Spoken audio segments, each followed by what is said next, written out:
Halo listener, jumpa lagi di channel saya, channel Ray Design. Nah, di video kali ini aku bakalan share lagi ke teman-teman bagaimanakah tips sukses agar kita bisa berjualan logo di marketplace logo ground. Nah, ingin tahu tipsnya seperti apa? Tonton terus video ini sampai selesai dan jangan kemana-mana.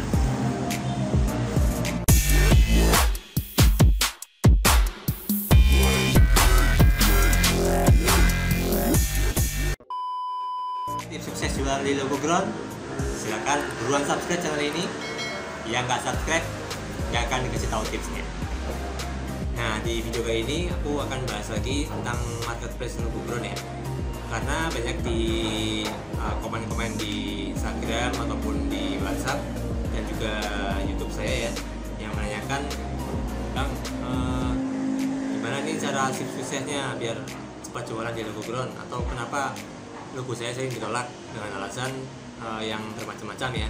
Ada yang ditolak karena tidak bisa daftar, ada yang ditolak karena logonya kurang memenuhi standar, dan juga lain-lain sebagainya. Nah, di video kali ini kembali saya akan memperjelas kepada teman-teman semua gimana sih caranya tips agar kita bisa berjualan logo di logo ground ini. Nah, info lengkapnya bisa teman-teman simak di video ini. Nah, oke teman-teman, di sini saya akan kembali menjelaskan bagaimanakah cara agar kita bisa sukses berjualan logo di logo ground. Nah, seperti biasa teman-teman buka browser ya. Terserah mau buka browser Chrome maupun Firefox sama saja. Di sini saya sudah membuka browsernya, pakai Chrome.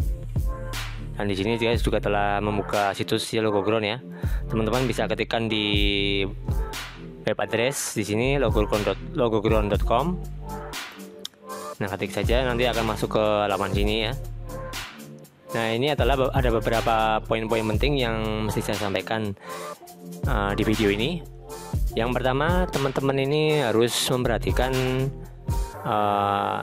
atau membaca handbook ya, handbook yang disediakan oleh logo ground. Nah, handbook ini letaknya di bawah sini teman-teman. Di sini ya. Nah, ini tepatnya di sini handbook. Nah, di sini handbook ini nggak sekedar informasi biasa, karena di dalamnya terdapat tips dan trik bagaimana agar kita bisa sukses berjualan di logo ground. Tips teknis-teknisnya gimana, kemudian logonya harus seperti apa, stylenya juga seperti apa. Nanti teman-teman bisa baca di sini nih. Nah, di sini ada banyak sekali informasi yang bisa teman-teman pelajari. Ini saya akan coba baca-baca saja ya yang paling penting. Nah, sebentar teman-teman. Nah, di sini ada yang paling harus teman-teman baca adalah logo requirement. Nah, logo requirement ini adalah semacam syarat-syarat bagaimana agar logo kita bisa diterima di logo ground. Nah, kalau kita baca di sini ya teman-teman, ini adalah yang paling terakhir ini nomor 4. JPEG preview must be 600 x 400 pixel. Jadi lebarnya 600 pixel dan tingginya 400 pixel ya teman-teman. Nah, ini pada saat teman-teman menyimpan file jangan lupa ya dengan menggunakan save for web. Ini ada keterangan juga save for web di sini teman-teman, save for web ya. Jangan pilih yang file export ya. Nanti sebentar akan saya ajarkan bagaimana cara menyimpan file logo ground dari save for web ya.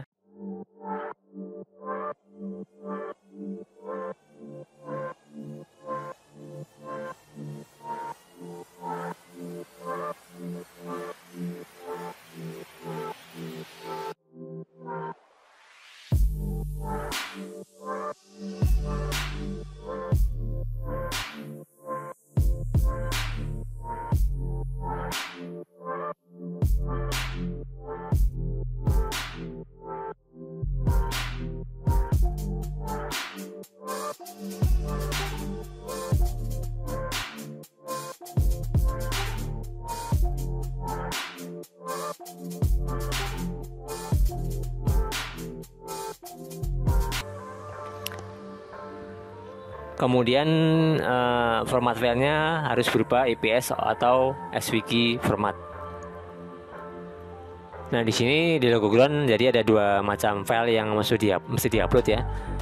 Yang pertama itu adalah EPS, dan kemudian yang kedua adalah JPEG sebagai display dari logo kita. Kemudian ada lagi backgroundnya harus solid color atau gradient ya. Tapi ya saya sarankan sih pakai warna solid aja, karena kalau warna gradient itu agak riskan ya, agak gimana gitu ya. Jadi saya sarankan pakai warna yang solid atau flat aja. Kemudian ada lagi jangan sampai ya background kita itu, background logo kita ditempel atau diisi dengan watermark ataupun tulisan misalkan by siapa gitu, yang jangan pakai itu ya. Tapi kosongan aja, clear saja, kosong tanpa apa-apa, polos backgroundnya. Kemudian JPEG preview ini harus sesuai marginnya. Nah ini yang paling penting teman-teman, ketika teman-teman upload logo baik itu di situs manapun, kan kadang ada border putih ya, border putih ataupun border abu-abu di sekeliling logonya. Nah kalau di logo ground hal itu dilarang ya, tidak diperbolehkan. Ini ada keterangannya no border please. Jadi ketika teman-teman ekspor atau simpan file logonya, jangan sampai ada garis putih atau garis abu-abu di sekeliling logo ya. Kemudian convert atau ubah font teman-teman ini menjadi outline. Nah caranya gimana mengubah outline? Caranya adalah dengan cara klik kanan pada teks atau font yang ingin kita rubah ya. Kemudian klik expand ataupun convert to shape atau outline ya. Nah itu adalah cara mengubah font menjadi objek. Nanti ketika kita upload logonya di logo ground ya, itu nanti jadi misalkan logo teman-teman ada yang beli dari klien itu, kalian convert saja logonya nih, kalau maksudnya fontnya ya, fontnya di convert. Kemudian alternatif yang kedua adalah kalian cantumkan nama font yang teman-teman gunakan di logo teman-teman. Misalkan logo teman-teman memakai logo huruf Arial, ya teman-teman harus cantumkan Arial tuh logonya di ini ya, kayak di notepad gitu, teman-teman harus cantumkan. Kemudian RGB color. Nah ini cara menyimpan file di logo ground ya, kita harus menyimpannya dengan menggunakan format RGB color. Nah ini ada lagi yang paling penting di logo ground, jarak antara margin atas, samping kanan dan kiri dan bawahnya ini harus seimbang ya, harus pas. Jadi logonya ini harus berada tepat di tengah-tengah kertas. Ini JPEG compression ya, seperti tadi. Nah ini kalau misalkan logo teman-teman ada tulisannya atau teksnya, teman-teman bisa gunakan saja kata-kata yang umum atau generik, menggunakan company name atau slogan name atau apa, nanti teman-teman bisa cantumkan ya di sini. Nah kemudian logo finalization ini termasuk juga yang paling penting, JPEG-nya harus berukuran 300 dpi ya. Nah ini yang paling penting di logo ground, ketika teman-teman sukses menjual logonya di sini ya, teman-teman wajib mengconvert file atau fontnya itu menjadi outline ya atau objek. Nah caranya gimana? Teman-teman cukup klik kanan pada font yang ingin dirubah. Kemudian alternatif yang kedua, teman-teman cantumkan atau tuliskan logo yang teman-teman pakai di notepad ataupun di Word ya, itu nanti dikirimkan bersama logonya. Nah itu yang seperti itu. Nah ini copyright infringement. Nah ini artinya logo kita harus benar-benar murni hasil karya kita sendiri ya, bukan didapat atau ngambil dari internet. Ini adalah peraturannya di logo ground, copyright infringement tidak boleh mengambil logo dari logo lain atau yang sudah ada. Jadi murni harus logo asli buatan kita sendiri. Kemudian apa lagi ya teman-teman? Nah yang kedua adalah selain handbook, teman-teman harus baca Getting Your Logo Approved nih di bawah sini ya. Ini paling penting nih teman-teman, klik. Nah di sini teman-teman klik, sebentar ini masih loading. Nah ini adalah prasyarat agar logo kita lebih mudah diterima di logo ground ya. Sebenarnya ini tutorialnya sudah pernah saya sampaikan juga di video-video sebelumnya, tapi mungkin teman-teman ada yang kelewat atau gimana, jadi lebih baik saya ulangi saja di video kali ini ya. Nah, ini ada beberapa step logo-logo kita yang harus dipenuhi ya. Salah satunya adalah unik di sini adalah bahwa logo kita ini harus beda dari yang lain, beda dari yang sudah ada. Artinya logo kita tidak boleh generik ataupun meniru dari yang sudah ada di Google ya, ataupun di website-website yang lain. Kemudian simple. Nah, simple ini logonya kita harus simple ya, karena kalau kita belajar logo sendiri, semakin simple suatu logo maka logo itu akan semakin baik. Tapi jangan sampai ya logo kita itu terlalu simple banget, jadi terkesan nanti logo kita kurang profesional di pihak logo ground ya. Jadi harus teman-teman sesuaikan tema style logonya.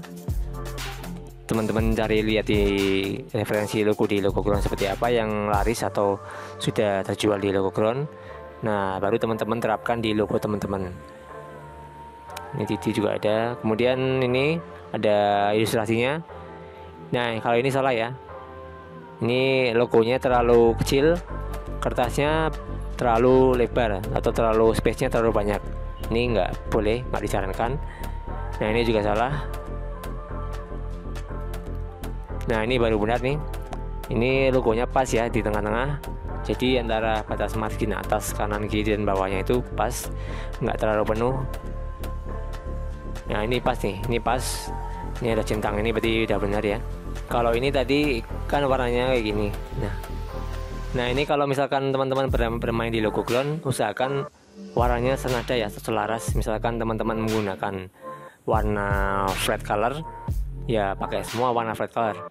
Jangan ada campuran warna flat dicampur dengan warna gradient. Nah, itu tidak, kurang baik ya, kurang disarankan. Karena di sini juga ada contohnya seperti ini teman-teman. Ini kalau flat ya flat semua, nih gradient ya gradient semua teman-teman, seperti itu. Nah, ini adalah logo Topics. Ini logo-logo yang generik ya, yang biasanya dipakai oleh desainer ya, seperti ini. Kayak squash ini, coretan, kemudian ini ada logo kayak bintang, kemudian ini ada logo kayak orang-orangan ya teman-teman. Kalau teman-teman lihat, banyak sekali desainer-desainer yang memakai atau membuat logo orang-orangan atau simbol orang-orang seperti ini. Nah, ini di logo ground nggak disarankan ya, karena akan dinilai oleh pihak logo ground itu teman-teman itu kurang kreatif dan kurang bisa membuat logo yang baik. Ini juga umum nih logo kayak gini. Kemudian masalah presisi juga teman-teman harus perhatikan ya. Presisi logonya ini sudut-sudutnya pas atau enggak, terus kemudian ketebalan logonya, kemudian teman-teman harus perhatikan juga. Nah, ini yang paling penting adalah center. Center di sini adalah pastikan logo teman-teman ini pas atau tepat berada di tengah-tengah kertas ya. Jangan sampai seperti ini teman-teman. Jadi ini logonya besar, hampir memenuhi kertasnya ya. Jadi tidak ada space atau tidak ada ruang buat kita untuk melihat logonya. Ini kan kalau kayak gini kan kurang enak dilihat ya. Nah, kalau kayak gini kan pas nih, enak. Kemudian yang terpenting di logo ground adalah originalitas karya. Nah, logo kita ini harus berbeda dari yang lain, harus murni karya kita sendiri dan tidak boleh mengambil ataupun membuat logo yang sudah ada di internet. Tipografi di sini teman juga penting. Jadi teman-teman harus lebih mengkombinasikan tipografi dengan logonya. Misalkan logonya ini seperti ini kan ada sudut-sudutnya lancip ya. Nah, berarti fontnya juga harus mengikuti yang lancip, kayak semacam Trajan Pro, Company, Times New Roman. Pokoknya font-font yang sudutnya ini lancip ya. Nah, kalau ini kan pas ini pas. Background, nah di sini backgroundnya seperti ini teman-teman yang bagus. Jadi backgroundnya usahakan teman-teman flat aja ya, nggak perlu ada ornamen atau hiasan lagi. Jadi flat seperti ini. Ini contoh yang benar.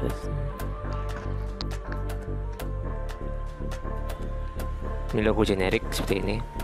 JPEG compression ini juga penting ya teman-teman. Di sini teman-teman harus baca.